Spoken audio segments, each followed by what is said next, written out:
Welcome to Christian Financial Perspectives, where you're invited to gain insight, wisdom, and knowledge about how Christians integrate their faith, life, and finances with a biblical worldview. Here's your Christian Financial Advisors host, Bob Barber, and his co-host, Sean Peters. Welcome to another episode of Christian Financial Perspectives, where we discuss how to use God's Word in finance. Bob, what do we got for today? Well, we have for today, Sean, we're going to be talking about the number one reason for financial failure. That's going to be a good one. And I got a little tagline behind that, and it's not what you think. Most people are going to think very differently about financial failure after we cover today. Well, then before we go any further, for those of you watching on YouTube, go ahead and put a comment down below on what you think the number one reason for financial failure is. Hey, that's a great idea. I and like then we'll that. see who got it right at the end. Yeah. Do they get a prize? Yeah, you get to be the right comment. Okay, there you go. That's right. If you're listening to us, though, I guess you'll have to go to YouTube for that. So let's start with a couple scriptures. Okay. How about Proverbs 13:11? I think that's a good one. Dishonest money dwindles away, but whoever gathers money little by little makes it grow. You know, it's the last part of that that's so powerful here, is that gathering money little by little. That's what makes it grow. It's not all about getting rich quick. That's right. Yeah, and we've talked a lot about that on Christian Financial Perspectives. Yep. Well, let's do one more then. Okay. 2 Peter 3:8. But do not let this one fact escape your notice, beloved, that with the Lord 1 day is like 1,000 years, and 1,000 years like 1 day. That's one of I love that scripture. I've thought about it over the time, and because sometimes people say, "Well, the Lord's going to be coming back tomorrow." Well, I say, well, it could be 1,000 years because 1 day is like 1,000 years with the Lord. Because when we look at eternity and how long time is, but you'll see how this goes, how these scriptures go with this later during the podcast. All right, or episode, because now we do video. That's right. And so we're going to be covering the number one reason for financial failure today, but next episode we're going to be covering the number one reason behind financial success. So make sure you tune into that one too. There's always two sides to it, and I want to give the reasons for financial success as well. But I think it's important that we look at these reasons, and a lot of people may relate to this because some of this has happened in their family, possibly. Yeah. Okay? Now, I think what we should do first is, what is considered a financial failure? Because if, you don't know what we're talking about here, you might be thinking something very different. Yeah. And so just to kind of get us all on the same page here, we're going to go over 5 examples that we've seen over and over. I've seen this. You more so than me. Oh, yeah. In 30 years of doing this, I have seen these examples many, many times. And that first one? A breadwinner dies without life insurance or enough to take care of the family in their absence. Seen this many times, unfortunately. And the breadwinner thinks that, all I need is $100,000 worth of coverage, and they make $100,000 a year. Right. And then they pass, so you got 1 year. Exactly. Or you just haven't gotten around to raising that coverage, or you don't have any coverage at all. This is a very sad one, especially with a breadwinner that has a couple of children at home, like you do. Yeah, you got to make sure. It changes over time. I know when Jen and I first got married, the amount that I got was, wasn't millions of dollars, but the amount that I got at the time was enough that should something happen to me, it would give Jenna enough to completely pay off the house, was the first thing. And also give her, I think it was like 5 years worth of, supplemental income. Right. She wasn't going to be living like a queen, but it would be enough to cover all the necessities and everything. Give her time. Hopefully she'd grieve me for at least 5 years. Well, life insurance today is just so cheap, Sean, that there's no reason for you to not get a 5 or 10 or 15-year term policy. Yeah. It's just, but pennies on the it changes over time. So that's one of the things that, like if you are the primary income earner, make sure that, hey, you got a new kiddo. Well, you need to reevaluate your life insurance as an example, especially if you're still younger. Obviously if you're talking about, someone in their 50s and 60s, then by then you really should be focusing more on your own assets because life insurance gets a little more expensive as you get older. I know. Yeah. So anyway, so that's the first one. So here's the second one I've seen, and this one just puts the family. I mean, is the old saying? You ever heard the old saying? Rakes you over the coals. Yes. I mean, just really rakes the family over the coals, and it is very sad. And I've seen this maybe 5 to 10 times in my career. Go ahead. So it's when you have a family member that dies without a will, and everything is locked up in probate for months or longer. Yes. Which also then costs the family thousands of dollars in attorney fees, and all those accounts are locked up. So whether it's spouse, parent, grandparent, aunt, or uncle, when someone dies without that will in place, there's so much of that could be preventable. Both the frustration, like you've already lost a loved one, but then to have to go through all of the probate and the costs associated with it, and not even having access to much of the funds anyway that could have helped with all kinds of things. So let's get into the third financial failure that I see a lot of, and this one is a sad one as well. These are sad. All these are tough to say, but there's a reason. There's a number one reason this happens to every one of these failures that comes behind it. So this next one is someone 65 to 70 years old. They can't retire because they lack enough savings and investments to provide enough income for necessities. Again, it doesn't mean necessarily having enough to retire like a king or queen. No, we're not talking about $10 million. But not even being able to retire just for basic living expenses. Right. And it's sad. So the fourth one is there's no cash reserves when an emergency situation arises, or loss of income, or sickness, or just how about this one? Just your air conditioning breaks nowadays. That can cost $20,000 to fix. So that causes failure, because now what do? You either have to go in debt, or you have to go and say your 401k and borrow money out. Right. And I consider that financial failure. And I've seen this not 5 times like we did on the probate. I've seen this hundreds of times. And a good rule of thumb that we always talk to people about is, they have money that they want to invest, and one of the first things we ask is, well, what's in your emergency fund right now? And many times people don't have an emergency fund, or they ask, well, what do you mean? How much should be in there? So you always want to make sure you've got about 6 months of your expenses at least for an emergency fund, and you might want to have a little something else too. Like you said, what if something goes out that's expensive? So let's get to the fifth one, and we're going to just keep going. And, we got to get to 5 of these, and there's more, but I'm only using 5 today. And that fifth one I see is a financial decision that cannot be made on behalf of someone when they've been in a major accident, or maybe they've had a heart attack and they go into a coma for a while, and they don't have the right documentation in place to make financial decisions. I've seen this, not a lot, but it has happened. And it can be scary, because now the person that makes the financial decisions is no longer competent to do so. So making sure you and your spouse are both, on accounts and, have signing authorization, or, maybe the other part might be is having some sort of limited power of attorney or medical power of attorney, things like that. So I want to ask you have any guesses yet? It's really one word that leads to all these reasons for financial failure. Any guesses? And if you're watching, last chance to put it in the comments. Put it in the comment, okay? All right. Now, I'm going to go over the next part. We're going to give you some hints as to what this word might be, because it's a major word, and I'm telling you, I've seen this over and over, the number one reason. But we're going to quickly go through these. Shawn, you're going to read one, and then I'm going to read one, okay? All right. All right. So to give you a hint, it's nearly Christmas. I'll get around to getting that will done after the new year. It's a new year. And we're so busy, let's wait a few months till it slows down, and then we can get on it. Oh no, got to get those tax returns done first.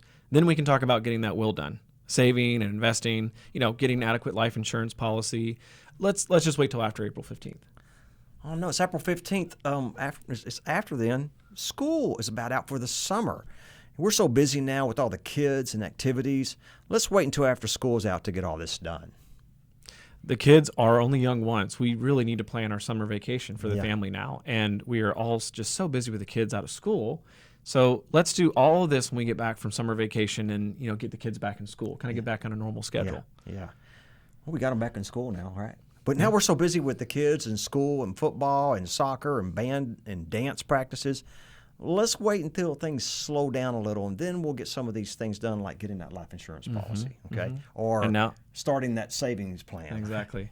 And the cycle continues. Now we're back to Thanksgiving and Christmas, and what do you know, New Year's.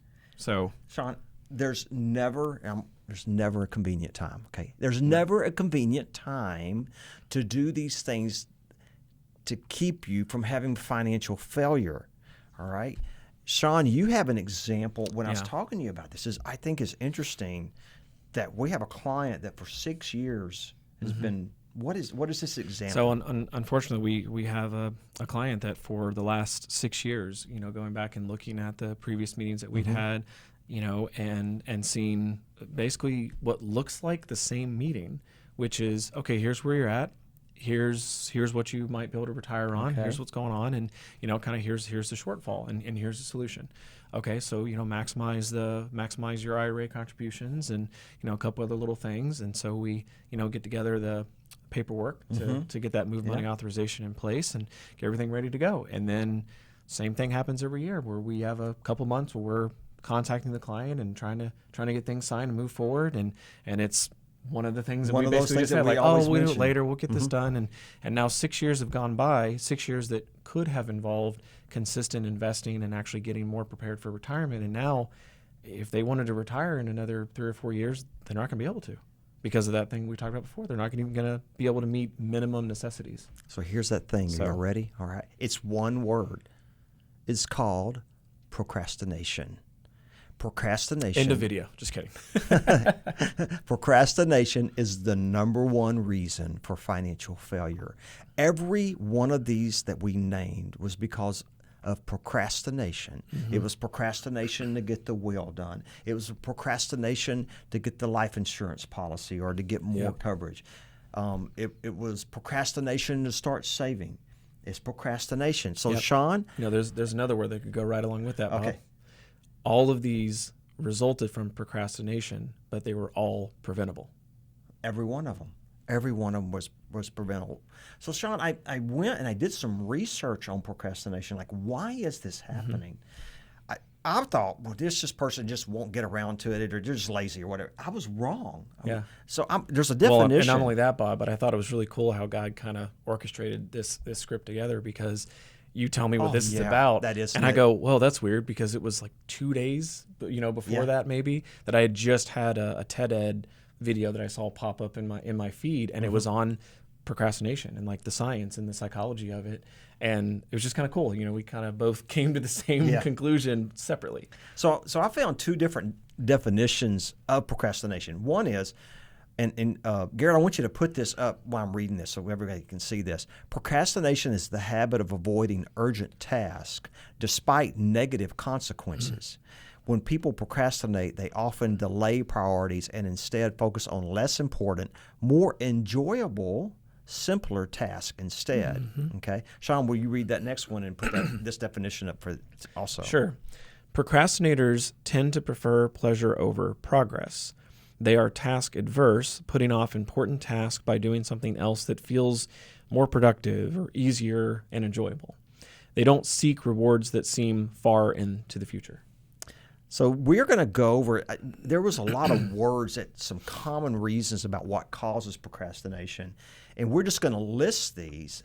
But I'm telling you, as I went over this, I never thought of it that way, especially this first one, which is perfectionism. Perfectionism. Yeah. So they're waiting for the perfect time. So a lot of people that procrastinate are actually perfectionists.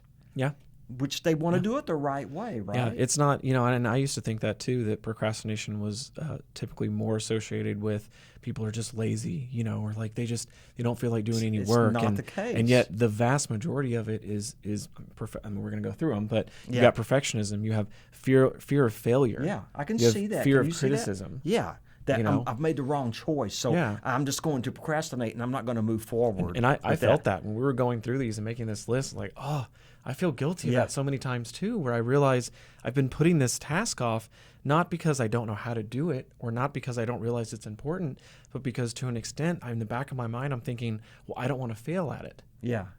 So for those of you watching and listening, I feel you. This is not just something we're throwing at you and we're not guilty I think of we it. all feel this, okay? Yeah. All of us have done this. As an example, avoidance. I'm just going to avoid this. It's not going to happen. Maybe it'll go away. I'm never going to die. I'm never going to get sick. I'm never going to retire. I'm never going to have a cash reserve need. I'm like, wait a second. But you can avoid it for only so long because it's going to come along because there's a time for every season under the sun. And it says it in Ecclesiastes that there's a time for everything. Bob, my pastor, in the last message, he said, I don't remember in the context of what he was talking about, but he did say that right now, last I checked, the death rate's still hovering at about 100%. Yeah. So that avoidance, it's not going to work because eventually we're going to go be at home with the Lord. There could also be some self-esteem issues, a tendency to self-defeat. Depression can cause procrastination, trouble focusing. This is kind of one that maybe you and I, Shawn, with our high energy. What? No, ADD? Yeah, not at all. Neither one of us. I'm not on medication for that either. I mean, task aversion, resisting challenges. You don't like that challenge. You just don't want to because it doesn't feel good. It's hard to go into that. Okay. Number 12, decision fatigue. Oh yeah, I think a lot of people do that. Yeah. Especially, I mean, you're at work and you have all these different things you have to do, and you're trying to make decisions between all of them, and you literally just get fatigued from all the decisions you make, and so you avoid some of them. You procrastinate. Yeah. And it doesn't go away. So we only have 3 more. Okay.